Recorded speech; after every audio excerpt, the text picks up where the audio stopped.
आज यहाँ जो ब्लड डोनेट कैंप लगा हुआ है उसके बारे में बताइए कुछ आप। आज हमारी संस्था एफबीडी सहारनपुर में 3 जगह कैंप लगा रही है, सरकारी हॉस्पिटल में, सिटी ब्लड बैंक में और बालाजी ब्लड बैंक में। मकसद यही है कि सहारनपुर में ब्लड की कमी ना हो।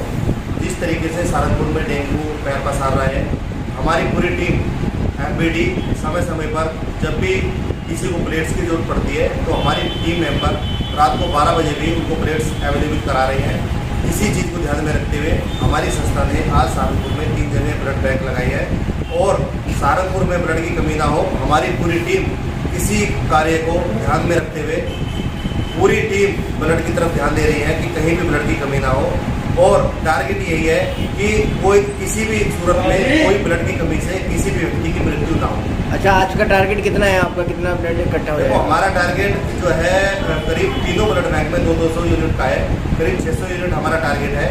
लेकिन प्रयास ये रहता है कि किसी को बर्डन न देकर स्वैच्छिक रक्तदान किया जाए और हमारी टीम के सहयोग से जितने भी हमारे टीम वॉलंटियर हैं, महिलाएं भी हैं, पुरुष भी हैं, सभी लोग मेंबर्स भी हैं, सभी लोग अपनी इच्छा से ब्लड डोनेट करने के लिए आ रहे हैं।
देखिए, हमारा ये जो सीनियर सिटीजन वेलफेयर सोसाइटी है जी, ये पिछले 12 वर्षों से काम कर रही है। ये रजिस्टर्ड बॉडी है और हम लोगों ने यहाँ पर सीनियर सिटीजन को इकट्ठा किया इस नाते कि उनका समय अच्छा बीत सके। ये सबसे बड़ी समस्या है।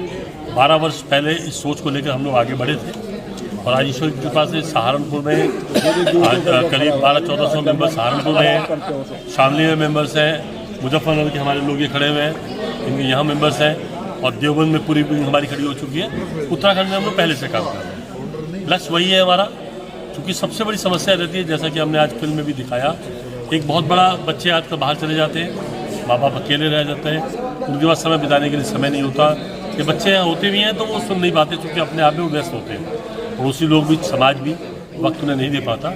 हम लोगों ने ये प्लेटफॉर्म खड़ा किया और ये प्रयास किया कि हमारे वरिष्ठ नागरिक समाज के उन लोगों के साथ का काम करें जिन्हें वास्तव में उनकी ज़रूरत है। ऐसे बहुत से हज़ारों लाखों वरिष्ठ नागरिक हैं जिनको वास्तव में ज़रूरत है ऐसे कार्यकर्ताओं की, तो हम युवा कार्यकर्ता नहीं निकाल पाते हैं। हमने सीनियर सिटीजन के कार्यकर्ताओं को निकाला कि वो समाज में उनका काम करें। और आज बहुत बड़ी खुशी की बात है कि वो एक बहुत बड़ा वर्ग वरिष्ठ नागरिकों का संगठित हो चुका है। वो अपना समय अच्छा व्यतीत करते हैं, रोज़ मिलते जुलते हैं। सेक्टर्स हमने बांटे हुए हैं, सेक्टर में मीटिंग्स होती हैं, सीनियर सिटीजन के बर्थडे मनाए जाते हैं, जिनके जन्मदिन को लोग भूल जाते हैं, हम उन्हें याद कराते हैं। लोग अपने घरों से बुजुर्गों की प्लेटें हटाते हैं, हम तब जब वो रिस्ट हो जाते हैं उनके घरों के आगे प्लेटें लगाते हैं। तो एक सम्मान वाली बात, हमने सम्मान दिया है उनको। हम लोगों का सबका ये प्रयास रहा, हम सब लोग मिलकर काम करते हैं, कोई एक व्यक्ति नहीं काम करता।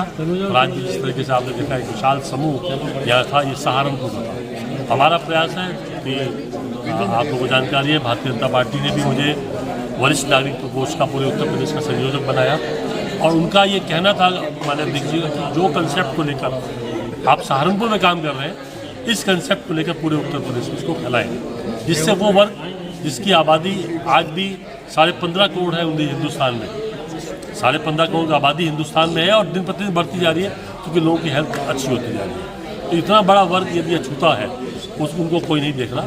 ये अच्छी बात है कि पूरे उत्तर प्रदेश की जिम्मेदारी सौंपी गई और हमें कहा गया कि अब हर विधानसभा में इसी तरीके से वरिष्ठ नागरिकों को संगठित करें और उनको प्लेटफॉर्म दें।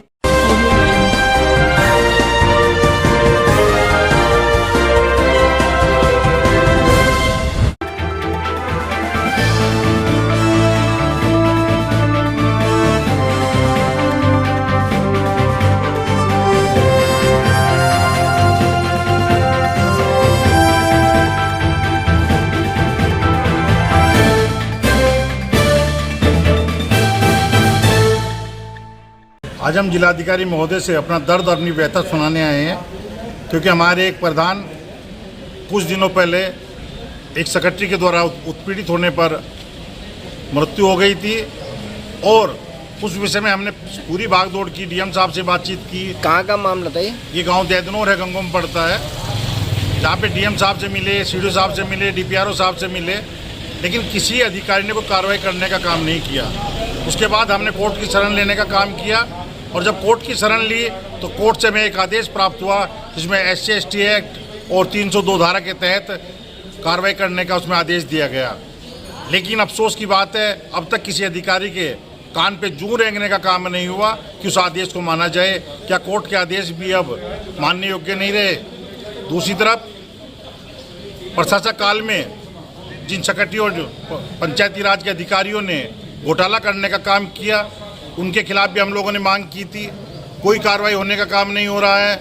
हमने कहा था कि सचिव लोग जो 5 साल से ऊपर एक ग्राम पंचायत में हो गए हैं उन्हें ट्रांसफ़र किया जाए, क्योंकि नियम है कि 5 साल से ऊपर कोई सचिव एक गांव में नहीं रह सकता। लेकिन अफसोस यहाँ तक है कि जो सचिव 15-15 साल से एक गाँव में टिके हुए हैं और अपनी मनमानी करने का काम करते हैं, किसी कारण या तो पैसे के दबाव से या वैसे डीपीआरओ साहब या सीडीओ साहब उनका ट्रांसफ़र करने का काम नहीं करते। अभी 40 ट्रांसफ़र करने का काम हुआ जिले में, लेकिन उन सचिवों का जो या तो धन बल के बेस पे उन्होंने अपना ट्रांसफ़र कहीं और कराना चाहा, वहाँ हुआ, या फिर कुछ अधिकार नेताओं के द्वारा जो सिफारिश थी उनमें हुआ। लेकिन जो लोग जायज़ थे रोस्टर के हिसाब से एक भी ट्रांसफ़र होने का काम नहीं हुआ। हम जिलाधिकारी महोदय से मांग करते हैं कि आप इसमें संज्ञान लें और तत्काल प्रभाव से कार्रवाई करने का काम करें, नहीं तो हम सभी प्रधान मिलकर आंदोलन करने का काम करेंगे, सड़कों पर उतरने का काम करेंगे।